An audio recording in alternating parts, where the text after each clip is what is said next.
तो फ्रेंड्स, पहला क्वेश्चन है, प्राथमिक स्तर की शिक्षा में संप्रेषण यानी कम्युनिकेशन का माध्यम जो होना चाहिए वो डैश डैश ही होना चाहिए, क्योंकि इसी भाषा में ही बच्चे का मस्तिष्क सबसे पहले क्रियाशील होता है। तो फ्रेंड्स, सबसे पहले क्रियाशील यानी बच्चा जो समझता है वो मातृभाषा समझता है, इसलिए जो उसकी शिक्षा होनी चाहिए वो भी मातृभाषा में होनी चाहिए। जैसा कि अभी न्यू एजुकेशन पॉलिसी में आया है कि कक्षा 1 से 5 तक के बच्चों को सिर्फ उनकी मातृभाषा में ही, लोकल लैंग्वेज में ही शिक्षा दी जाएगी। तो पहला इस फर्स्ट क्वेश्चन का आंसर होगा हमारा सेकंड यानी मातृभाषा। नेक्स्ट क्वेश्चन देखते हैं, निम्नलिखित में से कौन सा नियम पढ़ना सीखने में मुश्किल पैदा नहीं करता? कौन सा नियम? ठीक है, तो देखते हैं, यह सुनिश्चित करना कि ध्वनि के नियम सीखकर उन पर अमल किया जाए। ठीक है, दूसरा है बच्चों पर सावधानी पूर्वक पढ़ने के लिए जोर डालना। तीसरा है शब्द प्रति शब्द पढ़ते हुए गति को बढ़ाने का आग्रह करना। चित्र, संदर्भ और पूर्व अनुभवों के आधार पर अनुमान लगाते हुए पढ़ने के अवसर देना। तो कौन सा नियम ऐसा है जो सीखने में मुश्किल पैदा नहीं करता? तो सीखने में जो मुश्किल पैदा नहीं करेगा वो जो फोर्थ ऑप्शन है, जिसमें उसमें चित्र के माध्यम से बच्चों को, संदर्भ के माध्यम से यानी किस बारे में बात हो रही है, और उसके पूर्व अनुभव से जोड़कर जब हम किसी चीज़ को पढ़ाएंगे तो ये बिल्कुल भी मुश्किल पैदा नहीं करेगा। और यही सबसे आसान तरीका होता है बच्चों को पढ़ने के नियम सिखाने का। ठीक है, पढ़ने सिखाने का। तो ऑप्शन नंबर 4 इसका करेक्ट आंसर है। नेक्स्ट क्वेश्चन देखेंगे,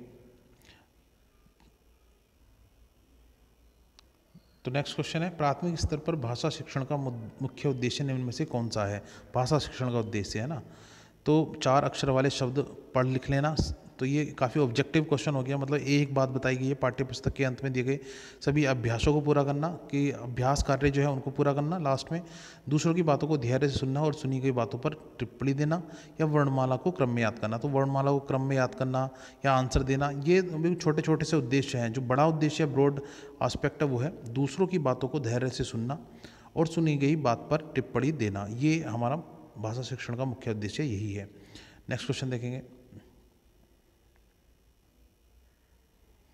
नेक्स्ट क्वेश्चन है, उच्च प्राथमिक स्तर पर भाषा सीखने सिखाने का उद्देश्य क्या होता है? उच्च प्राथमिक स्तर पर तो विभिन्न स्थितियों में प्रभावी संप्रेषण की कुशलता का विकास करना, या अलग अलग परिस्थितियों में कैसे हम अपने आप को व्यक्त कर पाएँ। ठीक है, पहला ऑप्शन। दूसरा ऑप्शन है विभिन्न स्थितियों में मानक भाषा का ही प्रयोग करने की कुशलता विकास, विभिन्न स्थितियों में मुहावरेदार भाषा का प्रयोग करने की कुशलता विकास, या विभिन्न स्थितियों में व्याकरण संबंध। तो व्याकरण संबंध, मुहावरेदार, मानक भाषा, ये बात की बातें हैं। सबसे पहले तो बच्चा अपनी बात को प्रभावी रूप से समझा पाए या समझ पाए। तो ऑप्शन नंबर 1 इसका करेक्ट आंसर है। नेक्स्ट क्वेश्चन देखते हैं, हिंदी भाषा की कक्षा में सबसे कम महत्वपूर्ण है। तो क्या है सबसे कम महत्वपूर्ण? पाठ्यपुस्तक, परीक्षाएं, पाठ्यचर्या, सहगामी क्रियाएं, बच्चों की भाषाई क्षमताओं में विश्वास। तो सबसे कम नहीं, सॉरी, सबसे महत्वपूर्ण पूछा है, तो सबसे महत्वपूर्ण तो बच्चों की भाषाई क्षमताओं में विकास, यही उद्देश्य होना जरूरी है। ठीक है, कि ये सारी चीज़ें जो है पाठ्यपुस्तक, परीक्षाएं, पाठ्यचर्या, सहगामी क्रियाएं, सब इसी के अंदर आ गई हैं, भाषाई क्षमताओं के विकास में, है ना। ऑप्शन नंबर 4 करेक्ट आंसर है। नेक्स्ट क्वेश्चन है, कक्षा में दृष्टिहीन बच्चों के समावेशन के लिए आप क्या करेंगे? तो देखिए, इसमें दे रखा है कक्षा में दृष्टिहीन बच्चों के समावेशन के लिए आप क्या करेंगे। कक्षा में दृष्टिहीन बच्चे आ गए हैं तो आप उनको कैसे एडजस्ट करोगे? तो उन्हें भाषा संबंधी आसान कार्य देंगे, पढ़ाने के बाद उनसे कोई भी सवाल नहीं पूछेंगे, धीमी गति से पाठ पढ़ते हुए उसके वर्णन को विस्तार देंगे। तो यह है धीमी गति से पाठ पढ़ते हुए उसके वर्णन को विस्तार देंगे, क्योंकि बच्चे देख तो नहीं सकते लेकिन सुन सकते हैं। ठीक है, और सुन के उसको हम विस्तारपूर्वक बताएंगे तो वो समझ ही जाएंगे। ऐसा नहीं है कि हम ब्रेल लिपि में सामग्री उपलब्ध होने की प्रतीक्षा करते रहेंगे। ठीक है, तो ऑप्शन नंबर 3 करेक्ट आंसर है। नेक्स्ट क्वेश्चन देखते हैं, प्राथमिक स्तर की शिक्षा मुख्यतः भाषा शिक्षा है।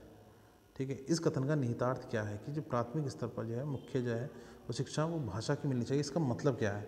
बच्चों को केवल भाषा की ही शिक्षा दी जाए, या फिर बच्चों की भाषा विकास पर विशेष ध्यान दिया जाए, बच्चों को अनेक भाषाएं सिखाना अनिवार्य है, बच्चों को मानक भाषा सिखाई जाए। तो जो इसका सही आंसर है वो है बच्चों के भाषा विकास पर विशेष ध्यान दिया जाए। इस कथन का इतना ही निहितार्थ है। बस ऐसा नहीं है कि मुख्यतः भाषा शिक्षा होने का मतलब है कि सिर्फ भाषा शिक्षा दी जाए, उसके अलावा भी दिया, लेकिन जो है वो भाषा शिक्षा पर, भाषा के विकास पर दिया जाए। नेक्स्ट क्वेश्चन देखेंगे, तो नेक्स्ट क्वेश्चन है, आपके विचार से भाषा शिक्षण के संदर्भ में सबसे कम महत्वपूर्ण क्या है? तो देखिए, भाषा शिक्षण के प्रति शिक्षक का नजरिया तो इम्पोर्टेंट है। भाषागत विविधता के प्रति संवेदनशीलता, ये भी भाषा के आकलन की प्रक्रिया है। जो सबसे कम महत्वपूर्ण ये होगा कि किसी भाषा विशेष का साहित्य है, मतलब आप कोई भाषा पढ़ा रहे हो तो उसके लिटरेचर पर आप पहुंच जाओ। तो लिटरेचर पर ध्यान देना, साहित्यिक भाषा पर विशेष बल देना, ये जो है प्राथमिक कक्षाओं में इम्पोर्टेंट नहीं होता है प्राथमिक और उच्च प्राथमिक में, ठीक है। ऊपर की तीनों चीज़ें ये इम्पोर्टेंट है, लेकिन ये कम इम्पोर्टेंट है, सबसे कम महत्वपूर्ण है। नेक्स्ट क्वेश्चन है हमारा, एक भाषा शिक्षक के रूप में आप अपनी क्या जिम्मेदारी महसूस करते हैं? समय सीमा के भीतर भाषा का पाठ्यक्रम पूर्ण कराना। तो सिर्फ पाठ्यक्रम पूर्ण कराना तो कोई खास बात नहीं है। समय सीमा के भीतर पाठ्यपुस्तक को पूर्ण करना, ये भी इतना वो नहीं है। बच्चों का भाषा के विविध स्वरूपों और प्रयोग से परिचय, बच्चों द्वारा भाषा परीक्षाओं में अच्छे अंक लाने से ज़्यादा ब्रॉड बात है, यानी बड़ी बात है। बच्चों का भाषा के विविध स्वरूपों और प्रयोगों से परिचय करना, ठीक है। नेक्स्ट क्वेश्चन देखते हैं, मातृभाषा में शिक्षा से कक्षा में पढ़ाई करने में सुविधा होगी, शिक्षार्थियों की अधिकाधिक प्रतिभागिता होगी, बेहतर परिणाम निकलेंगे या उपरोक्त सभी? तो फ्रेंड्स का करेक्ट आंसर होगा ऑप्शन नंबर 4, उपरोक्त सभी।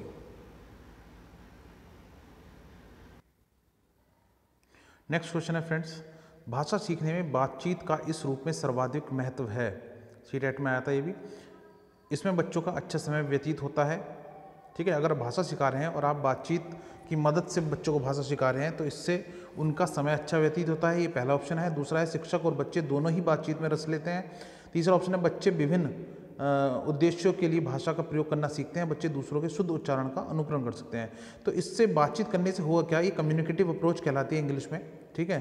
तो बच्चे विभिन्न उद्देश्यों के लिए भाषा का प्रयोग करना सीख जाएंगे कि अलग अलग उद्देश्यों के लिए किस किस तरीके से भाषा का इस्तेमाल करना है वो इससे सीखते हैं। कम्युनिकेटिव अप्रोच कहलाती है कि आप बातचीत करवाओ बच्चे जिससे कि भाषा सीख जाएं, ठीक है। नेक्स्ट क्वेश्चन पर बढ़ेंगे, भाषा शिक्षक का आदर्श वातावरण है, ठीक है। तो पहला ऑप्शन है विद्यार्थियों के अभिव्यक्ति के भरपूर अवसर, भाषागत शुद्धता पर अत्यधिक बल, अध्यापक का एकालाप, दृश्य श्रव्य सामग्री का प्रचुर उपयोग। तो इसमें जो है भाषा शिक्षण का जो आदर्श वातावरण है, विद्यार्थियों को अभिव्यक्ति के भरपूर अवसर प्रदान करना, कि बच्चे अपनी बात को व्यक्त कर पाए, अपने आप को व्यक्त कर पाए। अगर ऐसा माहौल मिलेगा तो वो सबसे बेस्ट रहता है भाषा शिक्षण के लिए। नेक्स्ट क्वेश्चन देखते हैं, प्राथमिक स्तर पर हिंदी भाषा सिखाने का सर्वोपरि उद्देश्य क्या है? प्राथमिक स्तर पर भाषा के विभिन्न प्रयोगों की क्षमता का विकास करना, कठिन बातों को सरलता से करना, ये गलत होगा। भाषा के मानक स्वरूप को पूर्णतः आत्मसात कर लेना, एकदम से तो नहीं होगा। भाषा के व्याकरणिक नियमों को, ठीक है, तो ये सब गलत होंगे क्योंकि इस तरह क्वेश्चन पहले भी आ चुका है। तो भाषा के विभिन्न प्रयोगों की क्षमता का विकास करना। नेक्स्ट क्वेश्चन देखते हैं, प्राथमिक स्तर पर भाषा शिक्षण के अंतर्गत बातचीत एक महत्वपूर्ण उपकरण है, क्योंकि, ठीक है, वही कम्युनिकेटिव अप्रोच है लैंग्वेज लर्निंग में, इंग्लिश में भी यही है, इंग्लिश पेडागोजी में, हिंदी में भी। तो यह सीखने और सीखी हुई बातों को सुदृढ़ बनाने का एक आधारभूत माध्यम है। बच्चों को बातचीत करना अच्छा लगता है इसलिए कराते हैं, नहीं बातचीत शिक्षण का अनिवार्य अंग है, अनिवार्य अंग तो है, हमारी पाठ्य योजना में पहले से ही प्रस्तावित है, ठीक है। तो जो सबसे महत्वपूर्ण है वो क्या है, यह सीखने और सीखी हुई बातों को सुदृढ़ बनाने का एक आधारभूत माध्यम है। तो ऑप्शन नंबर 1 इसका करेक्ट आंसर होगा। ये 2015 में आया था सीटेट में। तो नेक्स्ट क्वेश्चन है, उच्च प्राथमिक स्तर पर हिंदी भाषा की समावेशी कक्षा का स्वरूप निर्धारित करने में सबसे महत्वपूर्ण कौन सा होगा? इसमें समावेशी शिक्षा यानी हर तरह की शिक्षा का समावेश, ठीक है। तो उसमें अभ्यास कार्य, शिक्षण प्रक्रिया, आकलन या पाठ्य पुस्तक? तो इसका करेक्ट आंसर फ्रेंड्स होगा शिक्षण प्रक्रिया, कि आप किस तरह की शिक्षण प्रक्रिया का इस्तेमाल कर रहे हो। क्यों? क्योंकि समावेशी कक्षा में अलग अलग तरह के ज़रूरतों वाले बच्चे हो सकते हैं, ठीक है। उनको एक साथ ही अगर एडजस्ट करना है जिससे उन सभी का शिक्षण पर अच्छी पकड़ हो, तो उसमें आपकी शिक्षण प्रक्रिया सबसे महत्वपूर्ण रोल प्ले करती है। तो फ्रेंड्स आई होप कि ये सेशन आपको पसंद आया हो, क्योंकि सभी क्वेश्चन बहुत ही इंपॉर्टेंट है और आने वाले एग्जाम में इनसे जुड़े पॉइंट्स से क्वेश्चन पूछे जा सकते हैं। तो फ्रेंड्स अगर वीडियो पसंद आई है तो लाइक कर दीजिए, चैनल को जरूर सब्सक्राइब कर दीजिए। मिलते हैं नेक्स्ट वीडियो में, तब तक के लिए धन्यवाद।